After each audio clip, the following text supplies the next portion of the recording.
Hello, dear learners. Welcome back to my channel. So, I am here with another new one topic.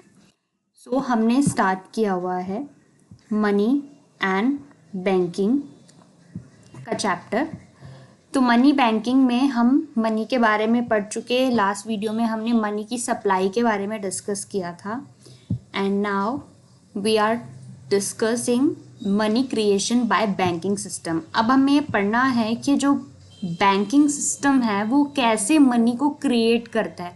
Because banking system के पास जो भी money आ रहा है वो कहाँ से आ रहा है, मेजॉरिटी में वो मनी कस्टमर्स से आ रहा है, डिपॉजिट से आ रहा है, सेविंग्स से आ रहा है। देन लास्ट ऑप्शन जो उसका मेंटेन करके रखता है बैलेंस वो आरबीआई करता है। बट आरबीआई के बाद उसके पास पैसा कहाँ से आ रहा है? आपके डिपॉजिट्स, आपकी सेविंग से ही उनकी लैंडिंग चल रही है, उनके इंटरेस्ट रेट से ही उनका सारा इनकम चल रहा है।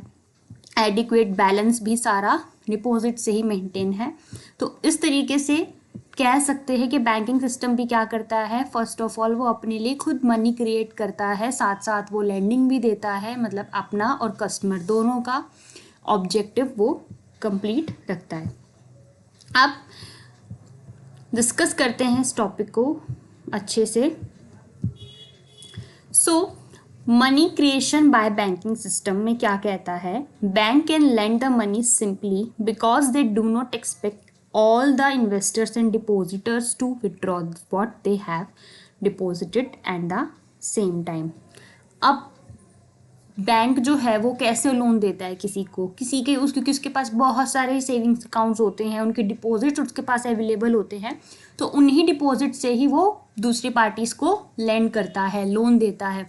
लेकिन वो किस श्योरिटी पे देता है? क्योंकि उसके पता है कि जिसकी ये सेविंग्स है वो सेम टाइम पर अपनी सेविंग्स को विड्रॉ नहीं करेगा, ये सेविंग्स लॉन्ग टाइम तक हमारे पास ही रहने वाली है।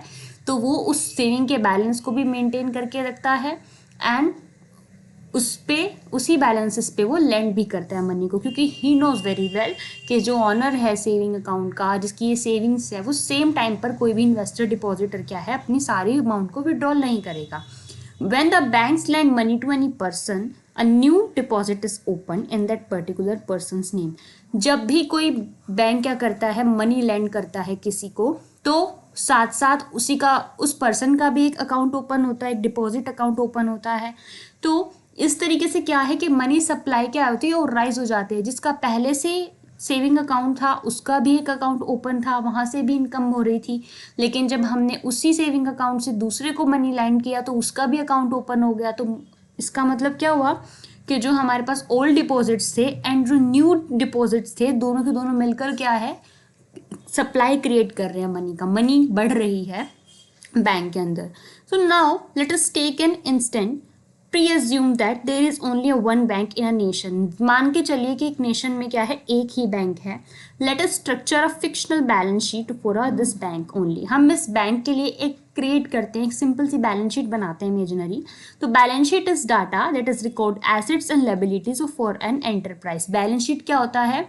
एक डाटा होता है जिसमें किसी भी कंपनी के एसेट्स और लायबिलिटी रिकॉर्ड किए जाते हैं।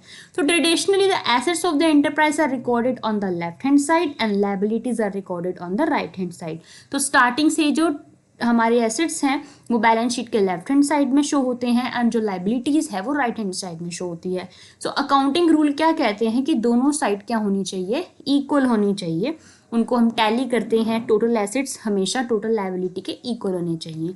सो जो एसेट्स हैं वो ऐसी आइटम है एंटरप्राइज की जिन पे हमारा प्रोसेस होता है, हमारी पावर होती है, और वो एंटरप्राइज क्या करते हैं, एंटरप्राइज के लिए वो एसेट्स एंटरप्राइज के क्लेम भी किए जाते हैं दूसरी पार्टी के लिए अगर कभी ज़रूरत पड़ती है तो।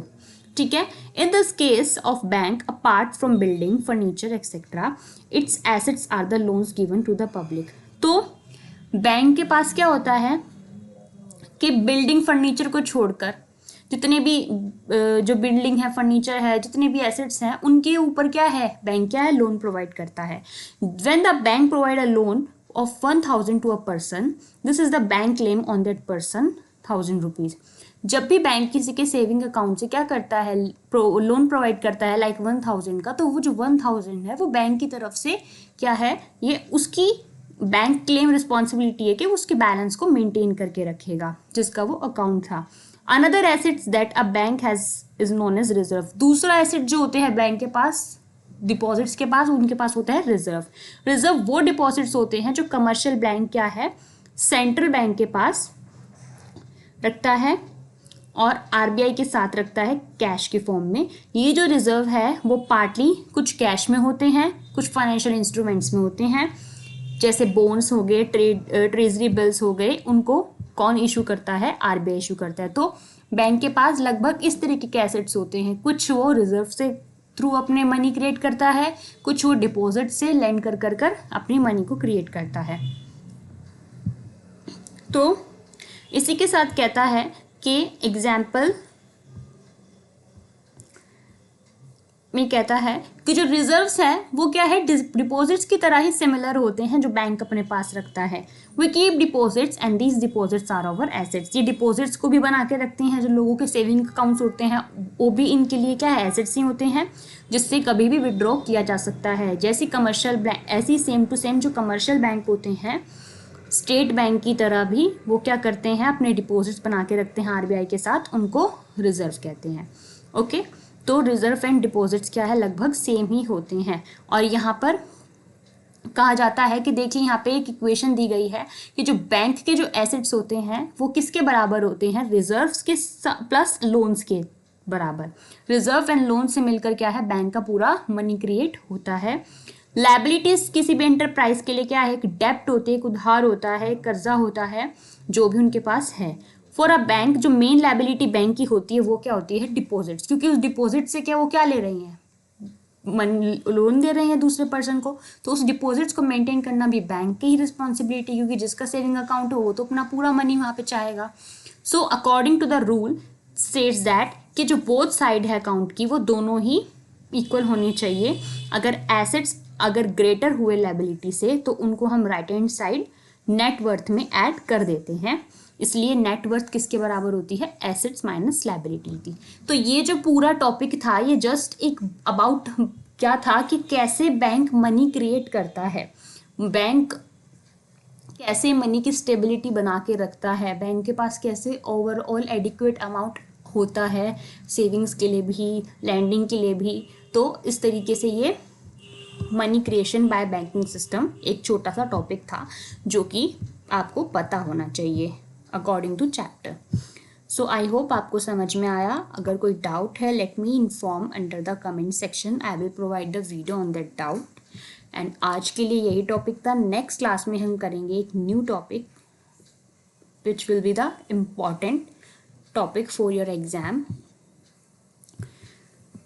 एंड आज के लिए इतना ही, मिलते हैं नेक्स्ट वीडियो में। For more updates and videos stay tuned with me. अभी के लिए keep learning, keep practicing. Thank you so much.